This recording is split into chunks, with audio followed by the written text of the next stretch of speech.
Hi there, Lindsay here, the Frugal Crafter. I have a really fun project to share with you. It's a painting of a wet windshield in city lights, and I absolutely love it. And I got a chance to use a bunch of products that have been just sitting in the to-be-used pile. I'm using a photo from the Liquid Paint Challenge on Instagram. I'll link to that in the video description so you can check that out. And I'm using some paint on paper. I picked that up in France. It was really cheap. It was like €5.80, so like probably around $7 USD. And I was just really curious. I've never used that. So here I am just making sure my painting is about the same aspect ratio as my photo. It's really not necessary, but I just wanted to show that trick there. I'll go into that a little more in depth in Critique Club. You can find a link to that in the video description.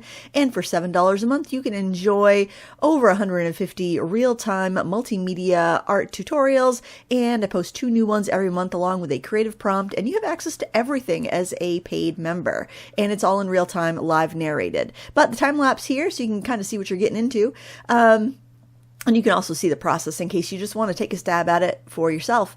What I'm doing here is painting the portion of the painting that would be, or the photo, that would be where the window wiper would clear off the window. So it's kind of, doesn't have the water drops. It's got more of just a smeary, glary, area. You know, if you have astigmatism, if you know, you know how like all the lights get kind of like blurry and glowy when you're driving at night. That's what I am showing here. I'm just kind of blocking in really loose. And I know it looks like the Hot Mess Express just landed on my painting, but I think it's going to work out. Actually, I love how this came out. I loved painting it.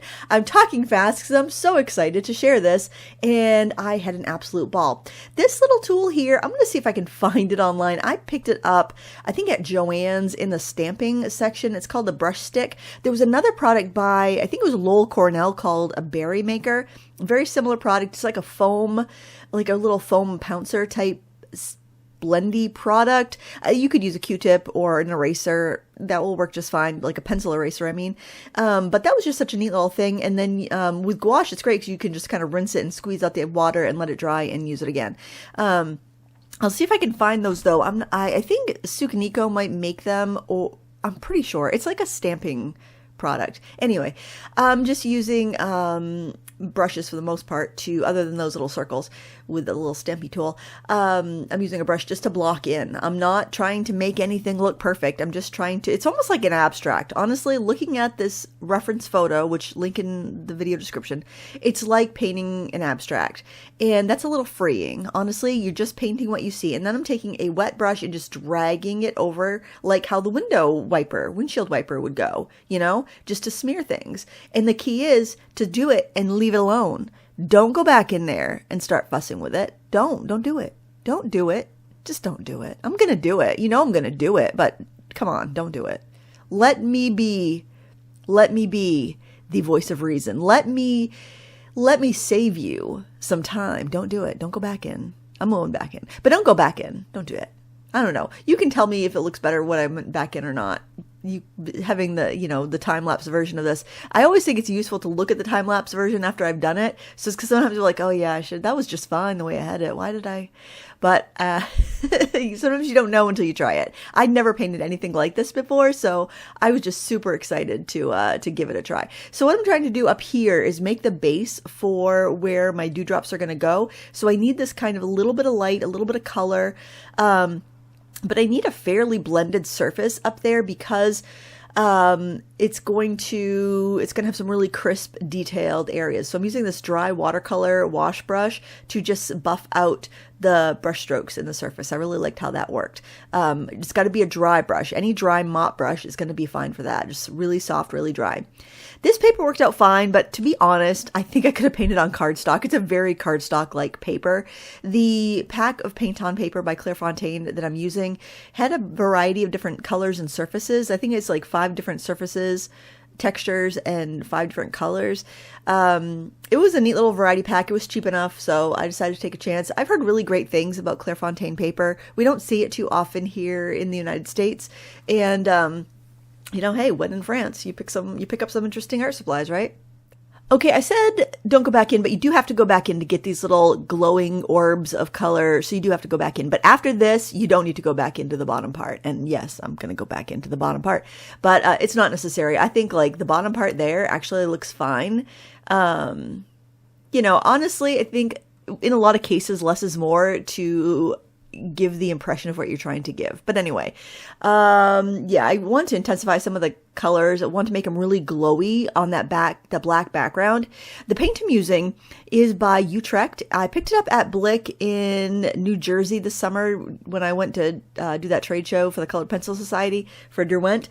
We stopped at Blick on the way down in New Jersey, and I bought this set of 8 gouache from Utrecht. It's Blick owns that brand now. They're made in the USA. They're made in Brooklyn, New York. And it's a set of 8 colors. It's got a split primary mixing system plus a white and a black.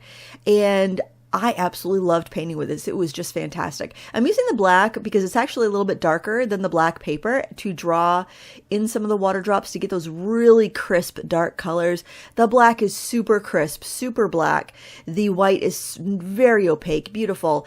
All the colors except for the pinky red are very opaque. The pinky red is the only color that that's kind of a bummer in this set. The color is beautiful. There's no qualm on the color itself, but it's not very opaque and it's not light fast. So I wish they'd gone with more of like a PV19, like a quinacridone rose or something. It's going to be really hard to get a really intense red pinky color that's not, that is like really vibrant without being either pastel-y opaque. Like to make it opaque, it's got to be kind of pastel. But to make it light fast, you could have at least used PV19. So anyways, I was kind of bummed about the pigment they used for that. But other than that, the set was just wonderful. The flame red is very opaque. It's a cadmium red. So cadmium red is just opaque on its own. So they didn't have to add opacifiers to it. It's really hard on pinks because you can't really find an opaque pink that is really strong for mixing. So in the mixing properties, it's great.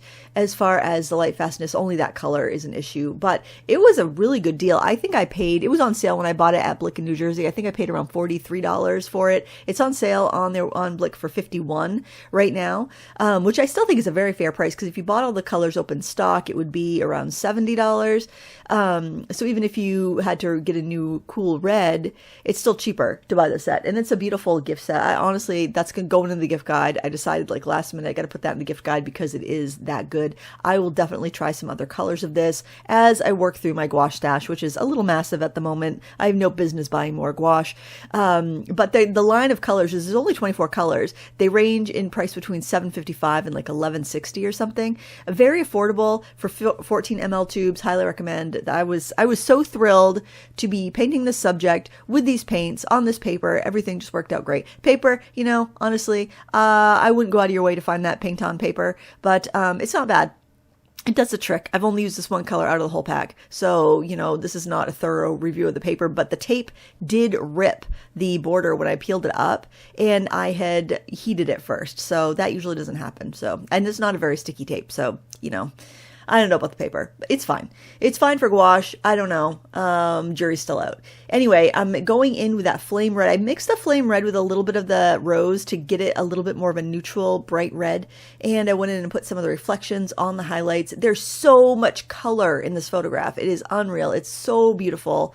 Oh, I just love it. It's like Christmas tree. Oh, Christmas tree. Oh, Christmas lights. Guys, what if we took some reference photos? Okay, I need you guys to help me out because I'm a terrible photographer.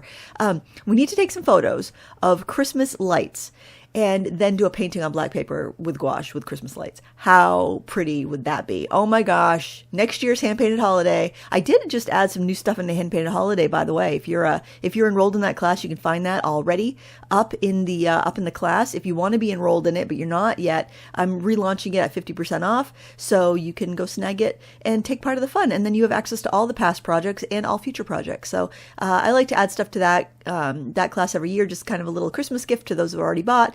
And then I get to relaunch it and give more people a chance to join in the fun.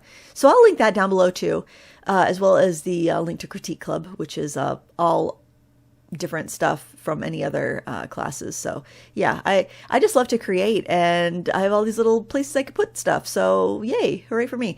So I haven't used a bright white yet. I'm still using colors that have a little bit of white that has color in it for these highlights, because I want to save that bright white, the bright white sparkle for the end. And that way it gives me an extra layer that I can go, an extra layer of sparkle that I can add, which is important when you're painting glass. So painting water drops, painting glass is all the same principle. To make something look like glass or water, you need to have some crisp edges, you need to have sharp reflections, you need to have contrast, high contrast, and honestly, less is more. And I had to stop myself on this painting because I was having so much fun that I knew I was going to overwork it, because it was just, it was delay. I was delaying myself painting with this, and I had to take a break because it's like, I'm going to overwork it because I'm having so much fun. So I took a break. I think I was starting to, my eyes were getting tired, and I'm like, I'm going to go have a cup of tea. So there's a little caffeine, burst your, perk up your brain a little bit. And so just did about, this is the last kind of step I did before I took a little break, and it's starting to look pretty accurate in my opinion. And because I was going for a realistic look, but I knew it was going to look abstract. And in fact, I don't know if anyone's going to know what this is. When I post this picture to Instagram, I don't know if anyone will be able to tell what it is, but I don't know. I know what it is, so I can tell what it is, but it's also just kind of fun that it's kind of like a abstract. And I was trying to decide what I wanted to use here.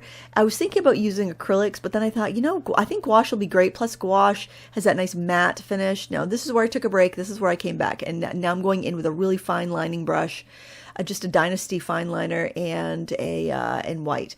This brush here, it came in a 3-pack. It was a freebie from Dynasty Brush when I did a trade show for Derwent, for the National Association for Arts Educators, and they were giving these out in their booth. And that was, it's a nice little set. You got to be careful with those bristles though, because they're so fine. There's not many of them, and they can splay pretty easily if you leave them in water or anything like that. But it's a nice brush. I have a few Dynasty brushes. I think they've all been pretty good, and I think they have bulk packs for teachers. I think that's why they were there. I'm pretty sure I've purchased them in bulk on Blick for classes before.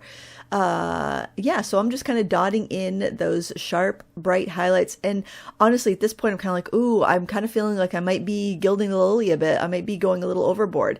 But I'm really having so much fun. I love that contrast of the blurred window washer, what do you call it? Window wiper?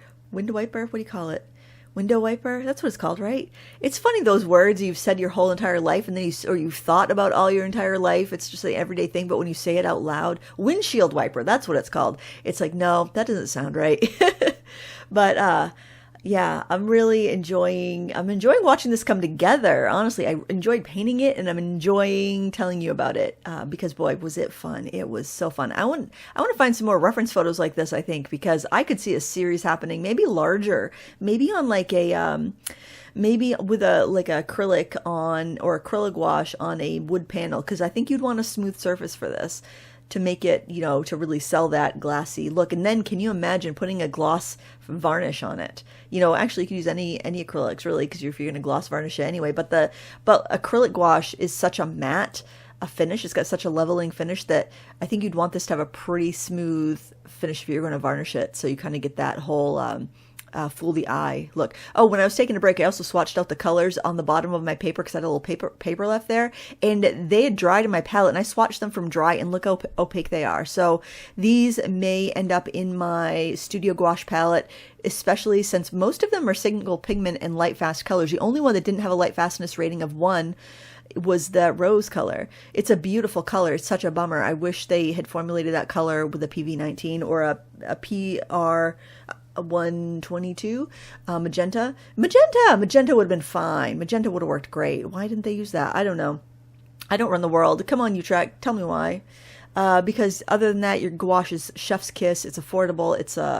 It's beautiful to work with. I enjoyed this so much. And now let's take the tape off and see what we got. Oops, we did a little rip. What I did to repair that, I just took a glue stick and put a little glue of the glue stick glue underneath, acid-free glue underneath the ripped up part, and stuck it down. It was fine, but it was just kind of like a, oh no moment. And I'm just touching up little areas where sometimes that sponge, when you're stamping the sponge down, you get a little light spot in the center, or a spot that doesn't have a lot of stuff in the center. But there you can see it all done. Isn't that pretty? Oh my gosh, I just had such a ball with this. Anyway, you can find the real-time tutorial for this up in Critique Club, and I hope you enjoyed it. A full list of materials are in the video description. Thanks for watching. Until next time, happy crafting.